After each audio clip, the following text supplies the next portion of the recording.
Now tuning in to Earbud Media. Audio for everyone.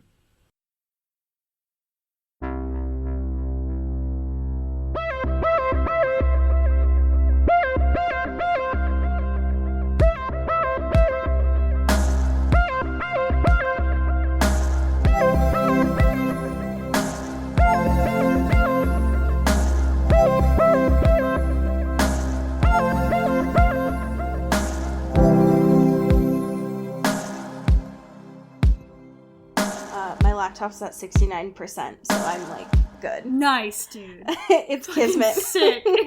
It's kismet. I've got my sheet masks on. I'm under a weighted blanket. Like, I'm never been more ready to go. Yeah, this is what peak performance looks like. This is what a Friday night podcast looks like. We keep doing this. What's going on with us? I don't know.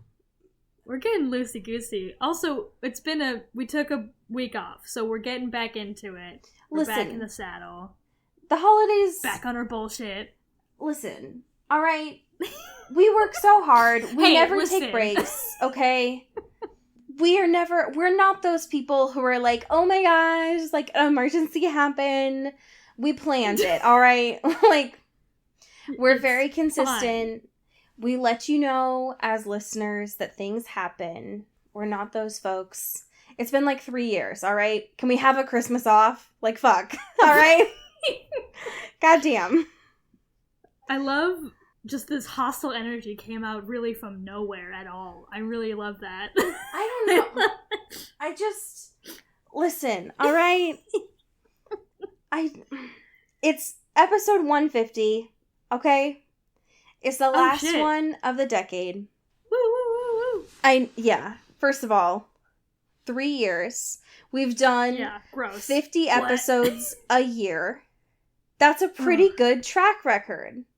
Right. Pretty good, I'd say. Given that we started at the end of 2016. Right. I'd say that's pretty damn good. Yeah. Pat on the back, everyone. Just round of applause. I think that we are allowed to have a Christmas off. But also... Into the Twilight can have a Christmas off as a treat. Have a little Christmas off. Just a little Christmas off. But yes, welcome to Into the Twilight. This is our episode 150. It's just us this time.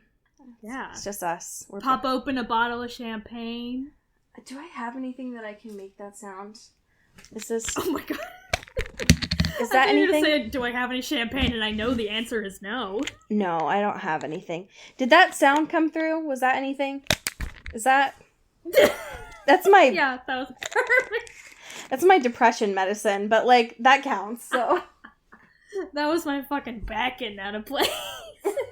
I do, ironically, have bubbles next to my bed, so I will just open those up.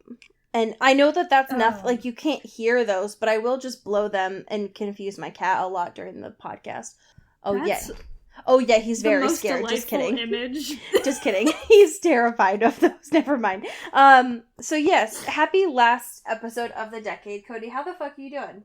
Feeling the weight of the passage of time, ladies. Please don't. Please. Existential dread, ladies. Oh, Cody, please don't. No, I'm actually feeling great because I just watched John Mulaney's kids special on Netflix. Can we do a bonus Jonas on that, please? We absolutely must. And I can't stop thinking, David Byrne can fucking hang. If he wants to hang out literally whenever. Can David Byrne please be on the podcast?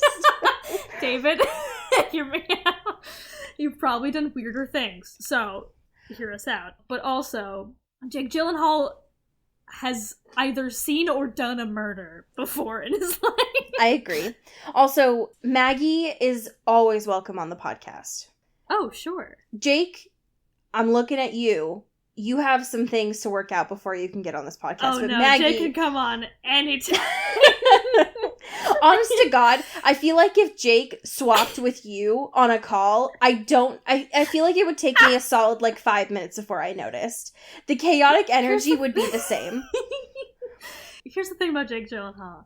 He is fully deranged as a person. Agreed. But he's also so cute. Yes. And he lives in both of those realities, and it's so distressing to watch those happen at the same exact time.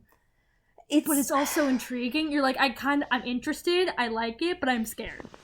I'm also a little turned on, but I'm scared. I agree. There's been a lot of people doing, like, decade roundups on Twitter right now. Yeah. And his glow up from the past decade has really won for the books. I will say that. Oh, sure. Wow. How the fuck are you doing, man? Are you feeling the weight of the passage of time and mortality? Always and forever. Always. Yeah, I'm alright. I just saw Uncut Gems, which was really fucking something. Friend of the show, Luke, has been talking up that fucking movie. And so I finally listened and went to go see it. And, wow. So I came home and put on 3 sheet masks. Got under my Christmas present, which was a weighted blanket. And I've never stopped using this weighted blanket. We've been home for a day, and I cannot stop using this weighted blanket. But yeah, it's been I'm all right. I'm living. It's okay. Yeah, just vibing, straight vibing. Just vibes. No electronics in sight. Just vibes. No technology here. Just my truth. You make this joke every week. It's the funniest joke, and it's never been funny. But no, it's always funny. No, it's the funniest thing to me personally. Okay. Yeah, it's so good to me. The first thing that I did when we got home yesterday, I did watch You. So I'm very excited for being like back in the saddle and talking about this today. Because wow, we are finally here. We were talking about a lot of like cinema, but I'm like ready to get back into like trash TV, and I am gonna regret that next week. Oh sure. But for right now, it's like very nice to be back. Yeah, I will say that. We do have a couple current events to get to before we can really like dive in. We have so much fucking news. We do.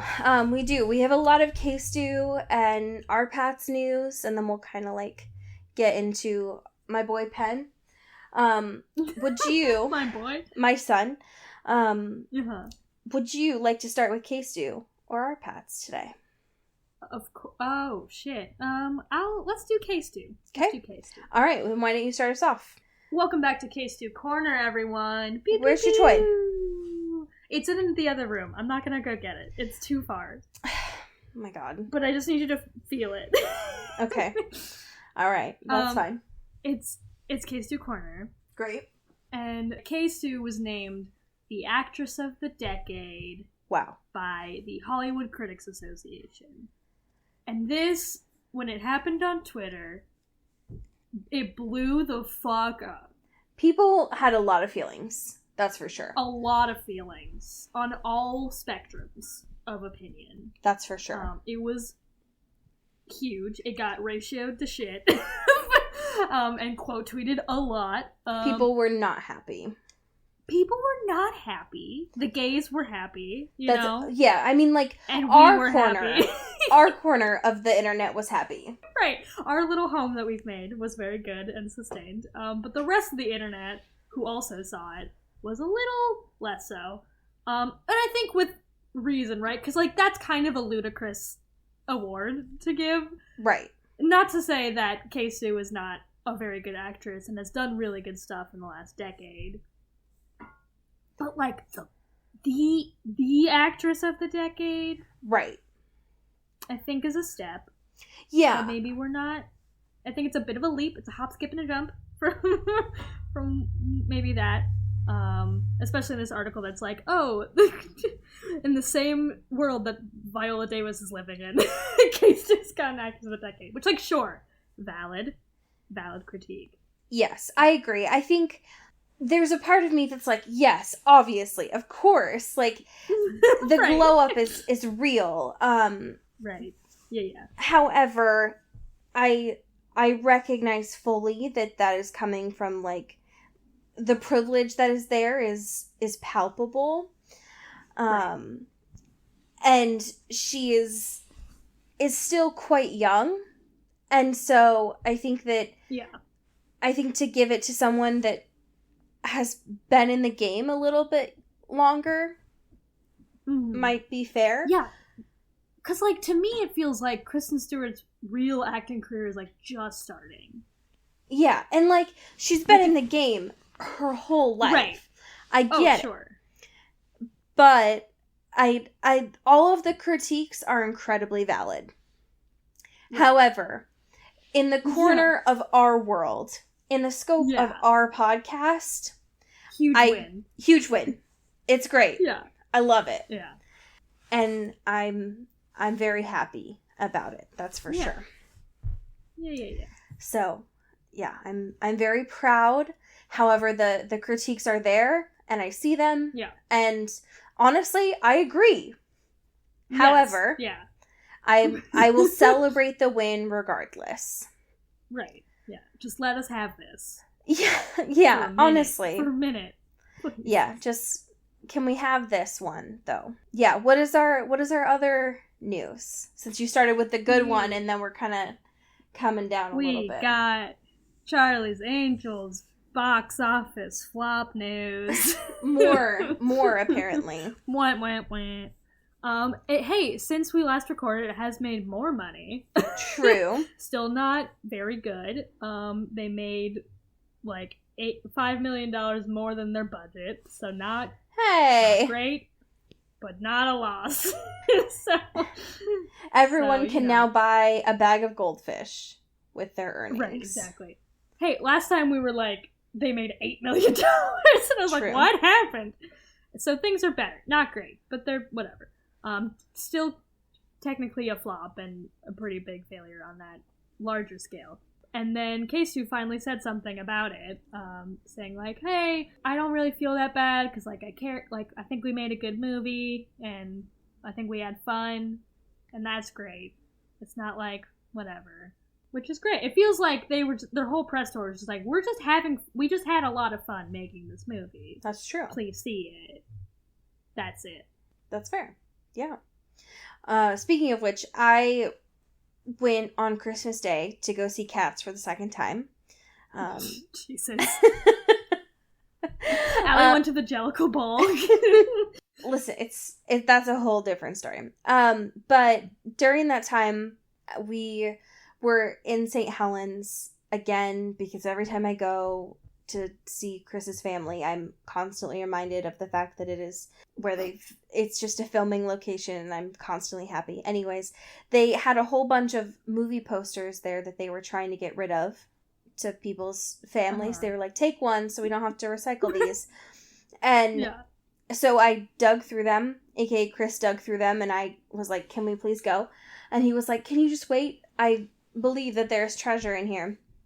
And there was. He got a Captain Marvel one for me, and then he found a Charlie's Angels one, aka, Cody, there is a Charlie's Angels poster on the route to you right now. Oh, fuck yes! Yeah, I'm very excited. What a gift. You're welcome. It's a Christmas miracle. Thank you. Truly. Truly.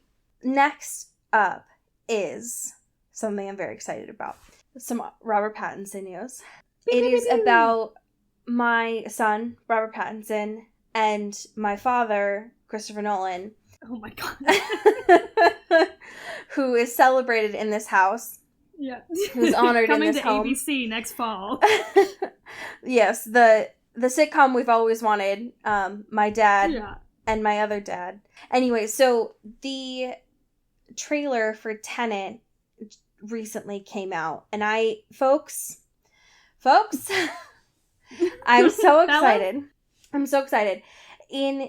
Both in the trailer and in the 6-minute teaser that I saw before Star Wars. Folks, Robert Pattinson doesn't talk at all, and that's fine. No. But he's blonde. He's staying in his lane. Yep. He knows what he needs. He's blonde. He's beautiful. And I'm so excited for this movie. The cast, can we just... It's a disproportionately sexy cast.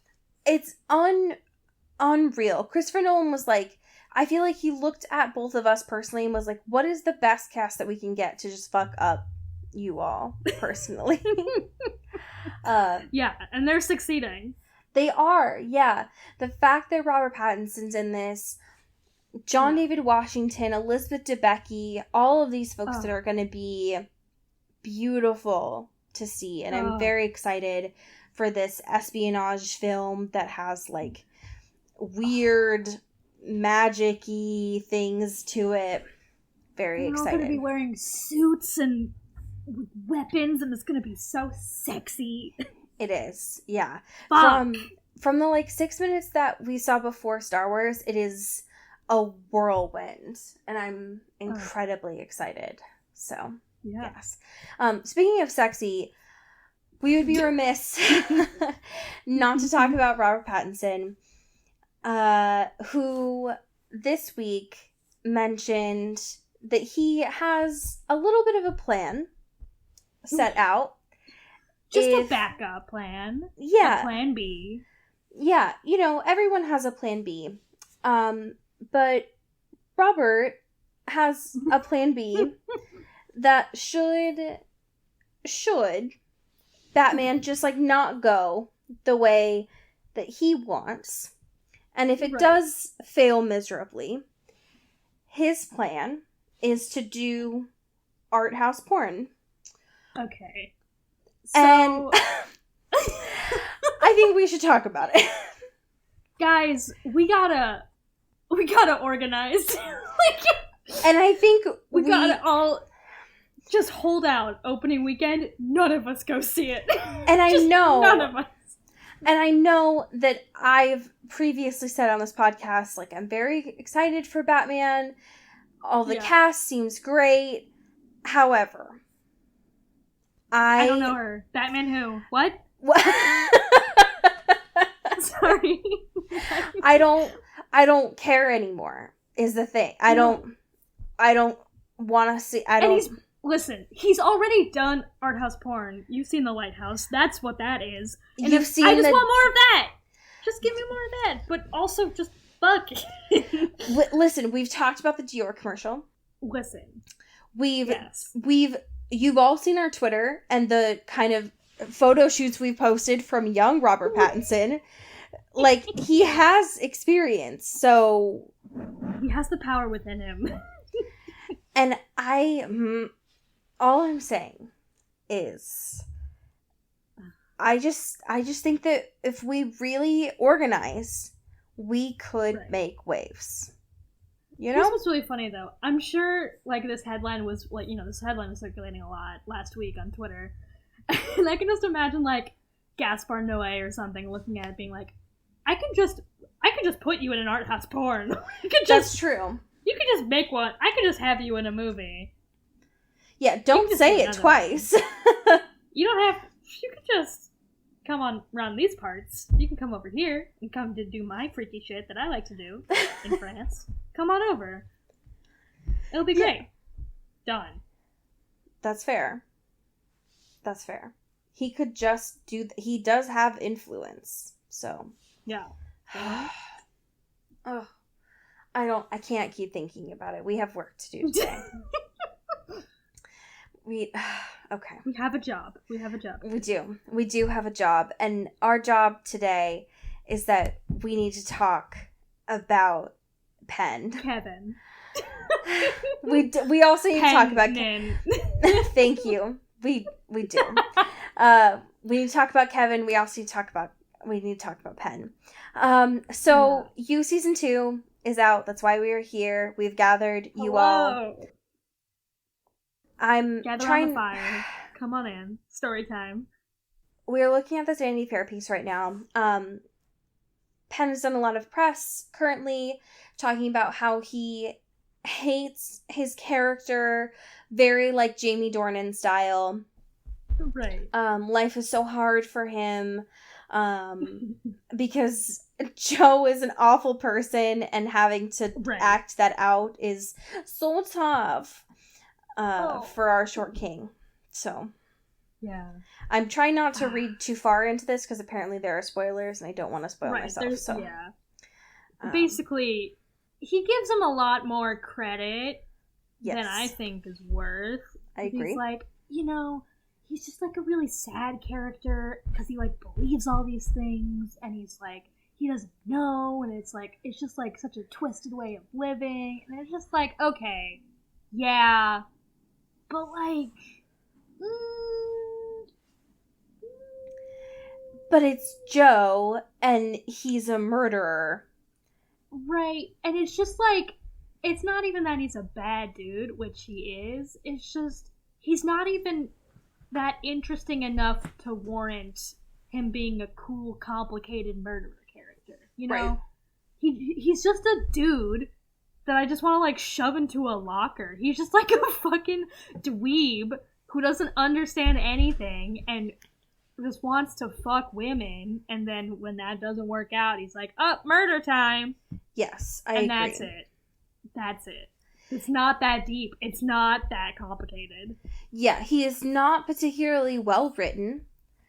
No. And I would say, as from my first impressions, which I know we will get to in just a moment, the book Joe is awful. And I would say that Penn and the whole cast and crew bring a lot more to the TV show version than the original material does. Yeah, for sure. It definitely feels more like they are trying to bridge some sort of gap or like color some sort of understanding much more than the book was attempting to. I agree. Yeah. And especially this season, like, you're getting more perspectives, I feel like, than just like the insular monologue-y, this is my twisted mind, dude, kind of thing. Yes, exactly. Yeah. Yes. Let's get into it. Hell yeah. So, season 2 is back, baby. It came back yesterday for Boxing Day. Yeah. And just a quick plug for the social media team, particularly their Twitter, because wow, great job. They're doing it. I don't know what it is, but they're doing something.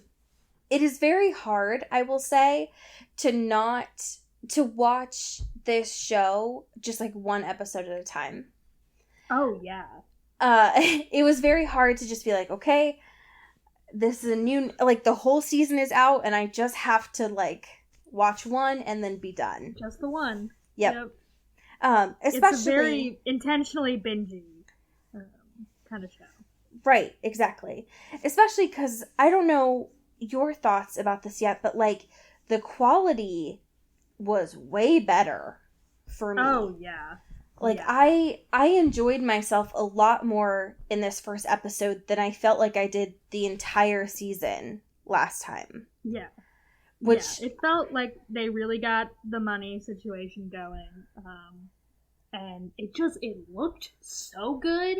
It looked really nice.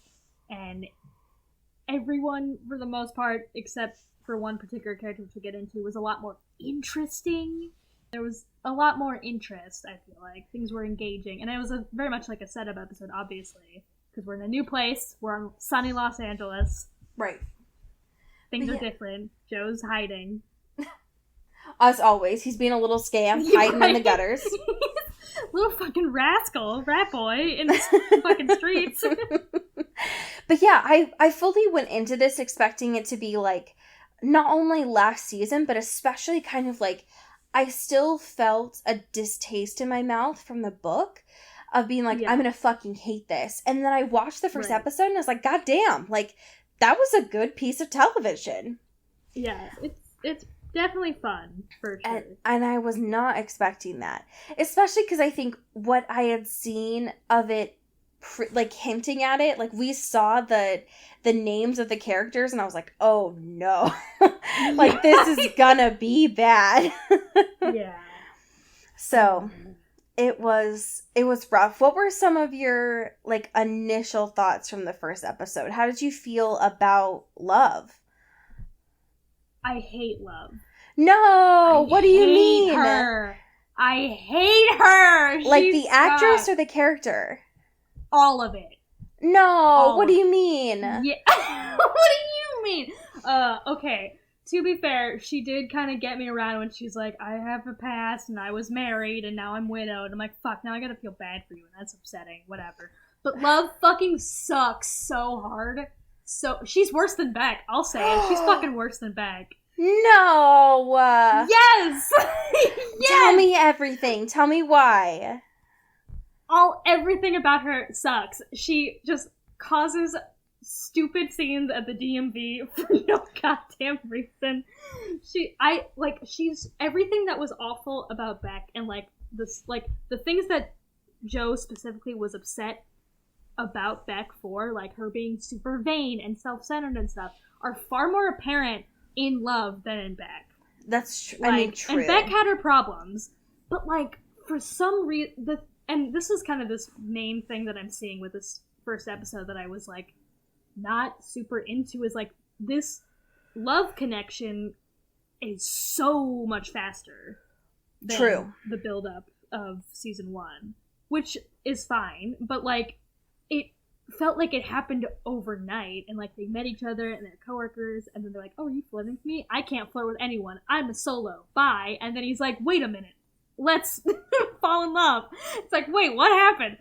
And yeah, that's fair. Like, and there's none of the criticism that he has with Beck and the ownership and like all of this stuff that like is possessive and all those things with Beck or with Love. And it's just like a weird framing of this like divine perfection, and you're seeing a like bad person be a bad make bad decisions and like be not like great like in the same ways that Beck were.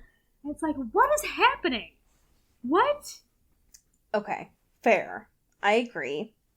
And so she is somehow, Love feels more manic pixie dream girl than Beck did, which I didn't think was possible.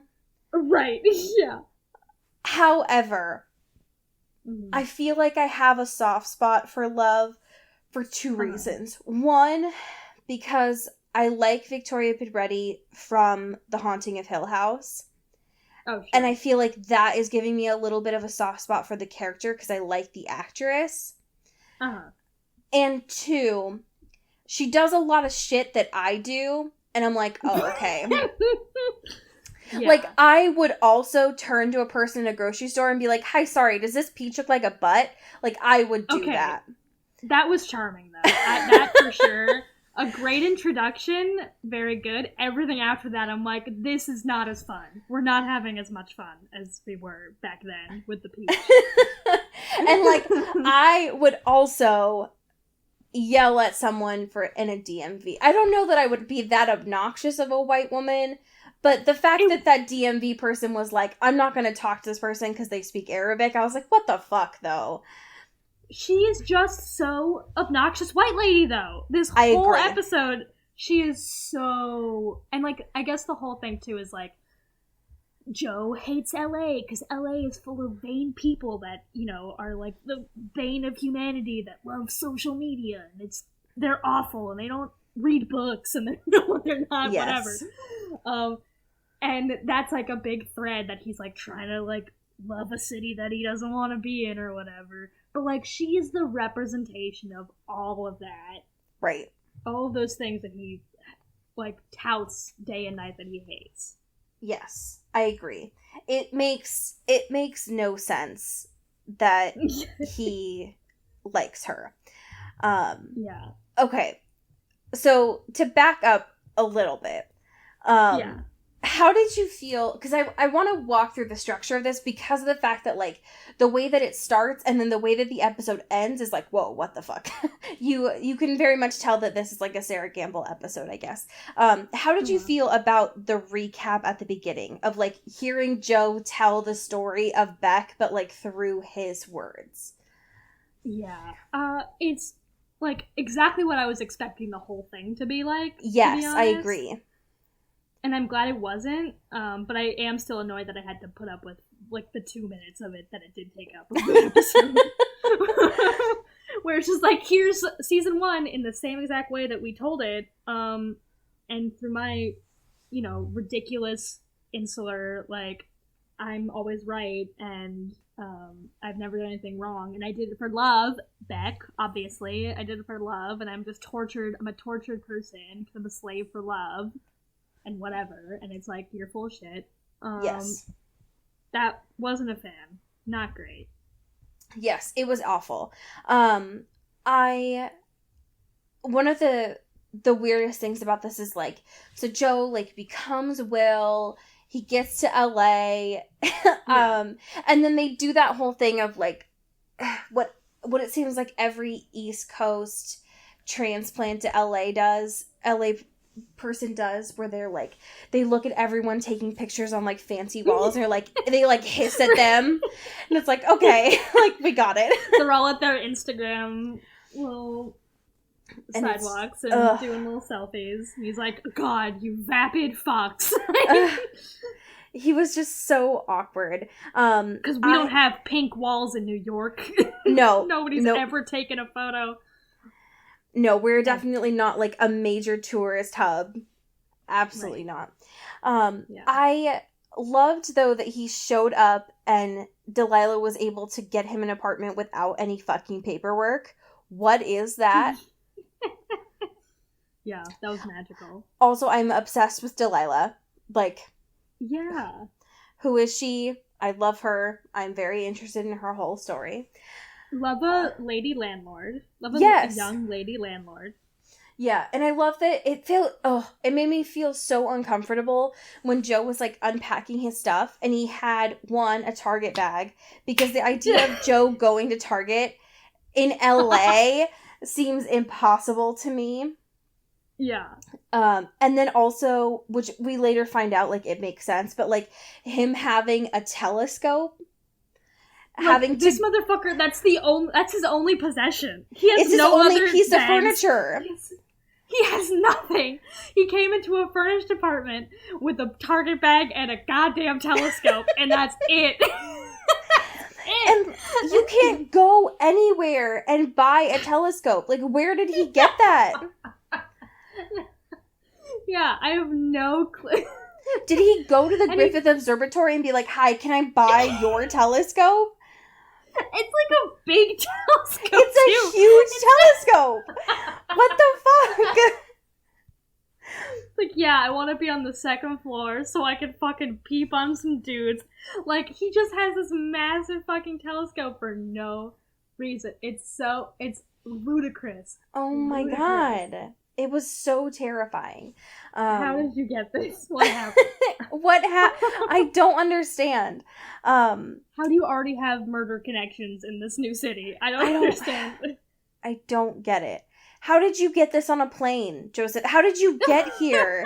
Did you get here on a train with a fully assembled telescope? What happened? If you bring a telescope on through TSA, you are automatically put on a no-fly list. That for sure. That has to be true. Like, I don't... You can't get on another plane ever again. There's no way. Sir, a telescope is not a carry-on. That does not... Sir? Sir, you cannot put that in the upper cabin, sir. Sir, if you try to put that through the scanner, it will explode. You cannot. Sir, you cannot put it next to the pilot. Sir? No. That's not how this works. How did you feel about the Candace flashback? Yeah, I thought it was interesting. I'm still not sure what Candace's deal is. Agreed. I'm interested. I think obviously it's very unclear what her end game is. Besides making Joe's life a living nightmare, which, like, understandable, which I love for sure. You're doing great, sweetie. You're doing so good. But, her character is so strange to me, like, because she seems a lot like Joe, and a lot more like Joe than she did in the first season. I agree. And it's a weird, like, they're talking to each other, and it feels like a weird cat and mouse thing, but it's like you never really know who has the power and, like, what's going on. And, like, Joe for sure is, like, weirdly freaked out, like, more than he is, because usually he's kind of like, I got this. I can do a murder. I'm good. Don't worry about it. Right. I'm in control. But, like, so quickly just kind of was like, oh, no, what do I do? I gotta go. I did love when she just ordered fries and a milkshake, and he just looked visibly like he was gonna puke. Yeah. And when he asked, like, what do you want from me? And her response was to kill you with my bare hands. He was like, oh God, what? But yeah. Because that was a big mood. However. Oh, sure. Yeah. I did find it odd because she didn't exist in the book. So they are distinctly creating her character as this way, I don't know, to give him anxiety, to attempt to give him a conscience. I don't know.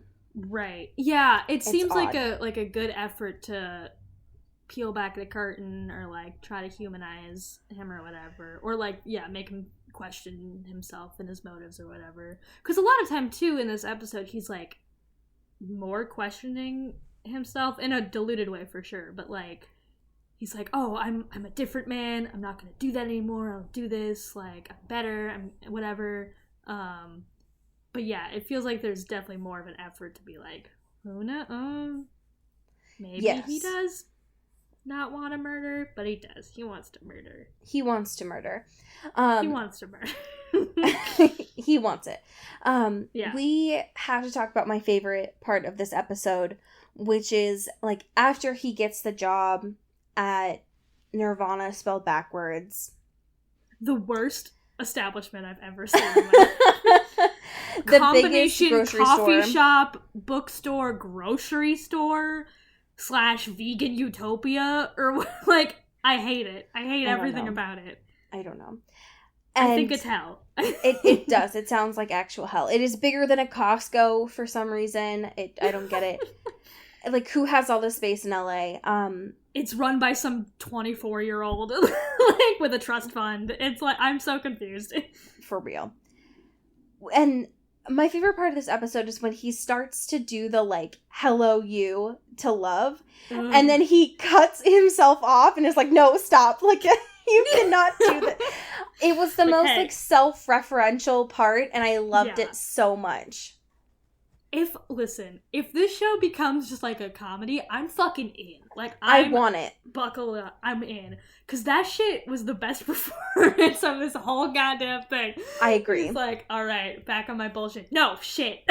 You're a good boy. You're gonna be better. You're not the gonna amount fool of this times that he was like, when every time that Love was like, were you following me? And he was like, shit, fuck. And then she would introduce herself and he was like, oh my God, I want to die. It was so good. He was the acting, like, Penn was doing such a good job in this episode. I loved it. Yeah. Oh my God. He was like just trying to, like, run away. And I was like, oh, I love this. It was such a mood. Quickly turning to my least favorite, rather, part of this episode is when Joe quickly goes back to his dirty roots and just starts jerking off in a pile of boxes. Oh, that wasn't your favorite part? No, I hated that wasn't part. Your favorite part? He's just a nasty, dirty man. No. Yeah, he's a little red nasty boy. But yeah, that part is so funny. Because, like, it's a parallel, right, where he's fantasizing about Love coming into the break room or the backstock and being like, hey, are you running away from me? We should just fuck. And she just starts, like, sobbing. Right. It's like, we have 6 minutes and we're gonna fuck. Meanwhile, it's like a very open space, like, stock room. Like, there's some scenes where it cuts back and you can see, like, an open hallway with, like, lights and, like, it leads out to the actual establishment. Yeah, again, the biggest place ever. Right. It's like, there are people, they could just look in and see. And then it cuts to him just jerking off on a pile of boxes. on his first day on the job. For real. Oh, God. And you still, have like, to wearing imagine, his apron, like... There are security cameras. Joseph, you are in LA. This? You know this? Oh, God. He's such a mess. Yeah, Such what a trash mess. boy. God. I forgot to mention earlier on in the episode when we were introduced to Ellie, the Paco of this season. God, Ellie, I would give my life, my soul. I love her. She is the best part of this season I will so protect far. her with everything. She is so good, and I love her so much. She just wants to make films on her iPhone. Which she wants she almost doesn't Joe have. to watch films. Right, well... Because he almost kills her. Right, so that's a great... Not great, but a weird... interesting scene. That was something. Yeah, so, like, he's really paranoid, right? Because he's like, oh, Candace for sure already knows I'm here, and she's gonna kill me. Fuck, what do I do? And he's, like, walking around and sees Ellie, who's filming stuff on her phone, and he's like, what the fuck are you doing? Because she is away. On the top of the building, just filming him walking, which, not a great look, Ellie. Right. A little creepy. She's trying to get that Nat some grade B roll. And he's like, hey, what the fuck? I know you're like 12 or something, but I will fucking destroy you. I straight up thought, like, is this gonna be the first murder? Like, is he gonna kill this teenager who was just eating red vines like a couple minutes ago? What the fuck? And he's like, it's fine. It's fine that you filmed me. Whatever. Just give me your fucking phone. Just give me your fucking phone. And she's like, no, I'm absolutely not gonna do that. And he's like, all right, cool. And he just like fucking hits her, and her phone goes flying off the building. Oh my God. And she's like traumatized, and he's like, so that maybe wasn't a good move on my part. maybe not a bad. And then he just like spins, and his cloak goes flying, and he disappears. Yeah, he turns into a fucking bird and just like flies into the air. Yeah, it's so bizarre because like it's like a switch where he's just like, oh, I'll fucking kill this girl. And he's like, wait a minute. That's a human person. Maybe we're trying to be better. Maybe we're not gonna kill a teenager. Well, because earlier on when he met Ellie, who's his next door neighbor, because that's how this show loves, is they love a teenage companion. Right. Ellie is the Snoop of the block because she's Delilah's sister, and he was like, great, I don't see her next to a parent, she's my child now. And it's like, what the fuck? Like, knock it off. You now. That's not how this works. I have to be a father to every young person around me. Even though I am not at all qualified or equipped to do that. No, absolutely not. No. Anyways, when he comes back from the DMV, which was like a whole thing, he buys her a new phone.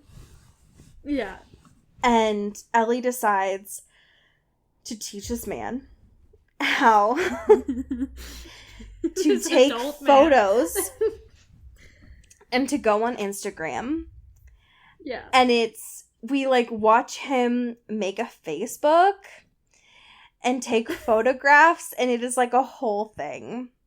And it's great. Well, so he has to go on these social networks because Love has private accounts. Oh, that's right. Thank like, you. Wait a minute. I can't stalk you like every other girl in this city, in every other city. Yes, he doesn't know how to... You're when different. Confronted by a locked account, he is stumped. Yeah. He's like, actually, I don't know what's going on over there. I'm confused and I hate it. I'm just gonna turn around. But he's like, so I'll just play the part. I'll just be a normie like you guys. And I'll just be on the gram for a little bit. Yep. And that's how I win. Yes. How did you feel about the flashback with his mom at the beach? Same. Where he was called Joey. Right. Oh, Joey. Yeah, I don't know. Like, it's clear he has parental issues, right? Sure. Like, that I didn't need that explained to me, really. No, I like, mean, like, we watched clear. season 1 with Mr. Mooney. Like, we got it. Look at this face. Come on. You telling me this is not a man that has had his life ruined by childhood trauma? Right, exactly. Irreversible trauma. Yeah, I got that's it. fair. I did love the fact that we watched him, like, make a whole account on Instagram, make a whole fucking Facebook, and then pass out in the park and get fucking sunburnt. That was like a great. Huge rookie mistake. Yeah, as if there isn't sun in New York. What is happening? Fuck. It's like an alternate universe where LA is just like the only warm city and the only city with sunlight and people and Instagram. It's like, what? I just don't understand. Like, did he never wear sunscreen? Did he never go outside in New York? No, I don't. He was always wearing those pesky hats that, like detective hats that covered his eyes. Fucking Sherlock hats. Yeah, he was always just fucking stupid. Oh my god.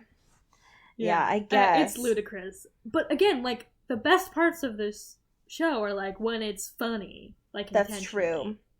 That's like, true. Like, him being fucking scalloped like a fucking lobster on his chest and his face. Yes. Ridiculous. I'm obsessed with it. And the fact that he had to miss work because he had a sunburn is really something to me. Yeah. Yeah, that was something. So this whole quest for the perfect bite thing was, wow. It was unsurprising to me that Joe's perfect bite was roast chicken, carrots, and potatoes. Yeah. That is the most unsurprising thing in this show, I would say. Yeah. God. Wow. But I was amazed, though, that they, in all of these things about LA, they were okay driving around the whole city, spending all that much money on food, and that none of those things were mentioned at all about how expensive and time-consuming that was going to be. But that's fine. No. There are other things to criticize, like Instagram and veganism. Yeah, and live streaming on the streets. Right. Tell me about your thoughts at the end of this episode, when he goes to the storage unit. Joe. When this motherfucker has a storage unit. I thought we were cool. And you got another person in your basement. He's got a fucking box again. You gotta... You can't keep coming into places with boxes like this. He can't be trusted. There's just some dude just vibing in his basement. Just a guy named Will. Yeah. And only to find out... a cool identity thief. Love it. Yeah. For real. Apparently all those commercials on your parents' TV about identity theft are because Joe, this motherfucker with a telescope, has been out here this whole time. Everyone, make sure you know where your social security card is and keep it safe. Joe's coming. I guess. Yeah, you better watch out. He's... But yeah, unsurprisingly, Joseph was the one that planned to meet Love this whole time. Shocker. So you're not... We were all led astray, Joe. Yeah. Unsurprisingly. You thought we were just... You hooked us. You got us? No. You're not a changed man, you dickhead. I'm bitch. so shocked. God. I definitely, after seeing the end of that, I want to keep watching, though. That's for sure. Oh, sure. Yeah. And I'm very curious. Like, I know that I'm getting my hopes up, but I hope this energy continues into the book. And, like, I know it's not going to happen. No. But I hope. You know? Yeah. We won't have to face that reality for a little bit, so it's fine. We can for just at least a couple dream. Months. Right. Just chase that pipe dream, baby. Whew. Right. Yeah. So next week we've got episode 2. And I'm very excited to watch it. But for now, we are going to thank our patrons. Ooh! And this week, we are looking at cheatsheet.com. Oh, no. With the most popular books of the decade. Oh, yes. This list isn't good. Oh, no, it's not. Would you like to start? Shout out to Janae Jasper. Pew, pew, pew. Who's gonna be number 9, the girl with the dragon tattoo? Oh, damn. Oh, damn. Oh, damn. All right. Shout out to Kelly Beck. Ow! Who's gonna be number 10, Divergent, by Veronica Roth, who had 6.6 million sold this decade. Jesus. Shout out Sophia Salinger. Pew, pew, pew, pew, pew. Who's gonna be Gone Girl. Damn. 8.1 million copies. Shout out to Erin Salinger. Oh. Who's gonna be The Help by Catherine Stockett with 8.7 million. Shout out to Taylor Brown Town Lautner. Damn. Who's gonna be... We just keep escaping the big ones here, so I'll just blend in. 50 Shades of Grey, number 1. 15.2 million copies. Oh my god. Just painful to hear. It's so many. Just ludicrous. And shout out to Katie Weber. Ow! Who's gonna be number 3, 50 Shades Freed, who's hell yeah, obviously by E.L. James, with 9.3 million. Sick. Oh my god, that's just so many. So many Honestly, copies. Just an offensive amount of copies. Just a disgusting amount of copies. Yeah. All right. So I have what I would say is a drabble for you today, rather than a fan fiction. Okay. That was sent in by, of course, Taylor Browntown Lautner. Brave in the Marines. Thank you for your service. And this was sent in a couple months ago, but because of our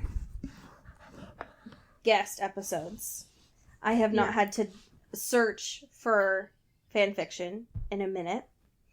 And this is an excerpt from Hidden Bodies, which felt appropriate.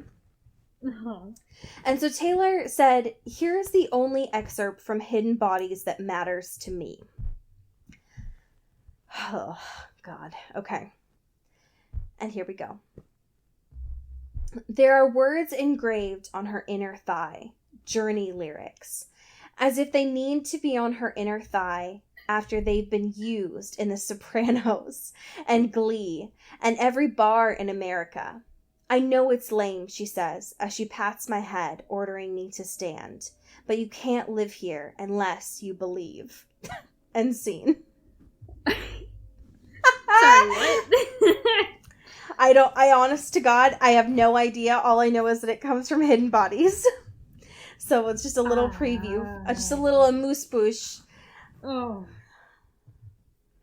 Some journey lyrics to get us through. Well, as we say in Seattle, Or Los Angeles. Or Los Angeles. Fuck, should we change it to LA? I mean, we totally miss New York, but we can do Los Angeles if we want. God, we could. Whatever, get bit. And don't stop believing, I guess. Oh my god. No. Alright, get whipped. Bye. Woo! This is an Earbud Media production. You can find us on Twitter at Earbud Media and listen to the rest of our shows. You can find this show on Twitter at Into the Twilight, as well as intothetwilight.show. You can send us an email at intothetwilightshow@gmail.com. You can also become a sponsor of the show or buy some merch at intothetwilight.bigcartel.com. Our art is done by Maddie Padilla, who you can find at YourGhostHost44 on Instagram, and our music is done by Eli Krause, you can find at Eli Sauerkraus and KrausFilms.com. The intro and outro is by KB Smith, who you can find at KB__Smith on Twitter. You can find Allie on Twitter at Into Wild Places, and you can find me at Dyke Discourse. You've been listening to Earbud Media Production. Earbud Media. Audio for everyone.